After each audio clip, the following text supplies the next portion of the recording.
911, where is your emergency? We need an ambulance, and we need an armed deputy. What's going on?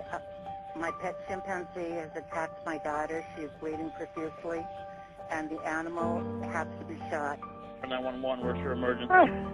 This is Sandy. 221 Rock Crimin Road. What's the Send problem? the police. Send the police. What's the problem there?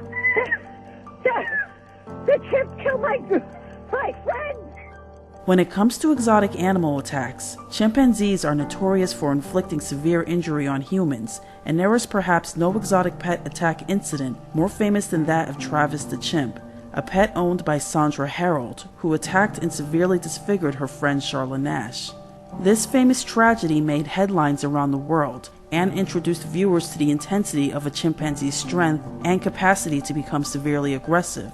However, thankfully, Travis did not kill his victim, although he is not the only chimp to attack humans in the United States. In fact, there have been several cases of chimpanzees escaping and attacking humans throughout the years. Some of these attacks were severe, and of particular concern, they involved people who did not own or work with the chimps. In other words, they are the uninvolved public, individuals who are not assuming the risk of interacting with the chimps in any capacity, yet became victims to their ferocity when they escaped from their enclosure. Of course, one of the most important factors to consider when analyzing human-directed attacks is the number of people who lost their lives. Just how many humans were killed by captive chimps in the United States? This surprising number is actually 0. Despite significant mutilations and formidable strength of the chimps who can easily kill humans, they have yet to do so, and likely never will. Why is this the case? There have been around 25 reported chimp attacks of significance since 1990. That works out to about 0 to 1 attacks per year from chimpanzees. However, these incidences were more frequent the further you go back in the timeline, where laws were laxer and chimpanzees were more common in the entertainment industry. In 1990, 2 circus chimps dragged their trainer into the stands and mauled a child. In 1991, a chimp named Candy escaped from an amusement park and injured 2 people. The following year, Mike Casey of the company Chimp Party entered his chimpanzee breeding compound and was attacked, losing part of his nose. That same year, a chimpanzee that escaped from Holly Wild Animal Park attacked a 78-year-old woman, knocking her to the ground, although her injuries were mild.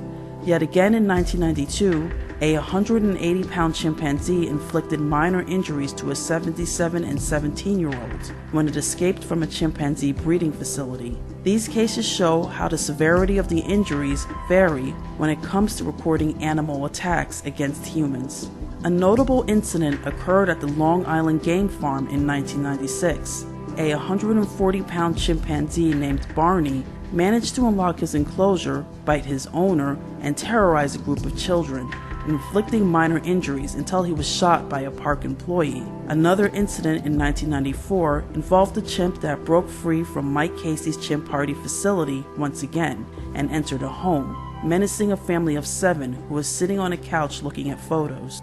What seems to stand out with these and other cases of chimpanzee attacks is that while these animals have a tendency to become aggressive and carry out violence as a means of resolution, the nature of the attacks involves the ripping of the extremities and nose. The animals tend to inflict survivable injuries, thanks to modern medicine and early intervention. This is unlike attacks by big cats and bears. These carnivorous animals are well equipped to efficiently kill for food purposes, even if the attack is not predation related. These incidences highlight the need for anyone who maintains a captive chimpanzee to have an extremely secure facility, training and understanding of the animals, and to have in their possession the appropriate immobilization instruments for large primates as well as the knowledge of how to use them.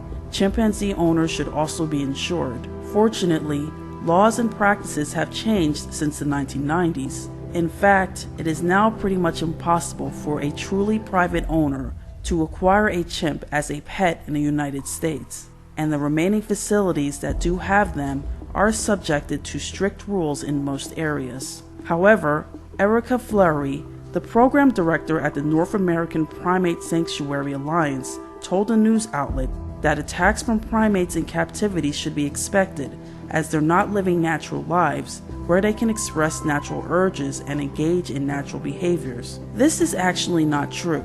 In fact, some of the only fatal chimpanzee attacks have occurred in the wild. In Tanzania, a 14-month-old was kidnapped and killed by an adult chimpanzee in 2002.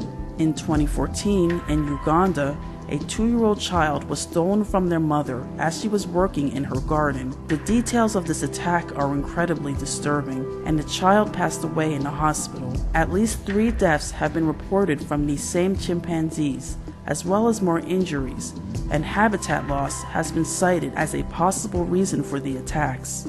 The Uganda Wildlife Authority website notes that chimps can be aggressive and unfriendly, particularly towards unrelated individuals. This seems to reflect what is seen in captivity within the United States. It is apparent that most or all of the chimp attack victims are never the chimp's main long-term caretaker. Therefore, these attacks are in line with natural chimp behavior and are not due to poor psychological condition.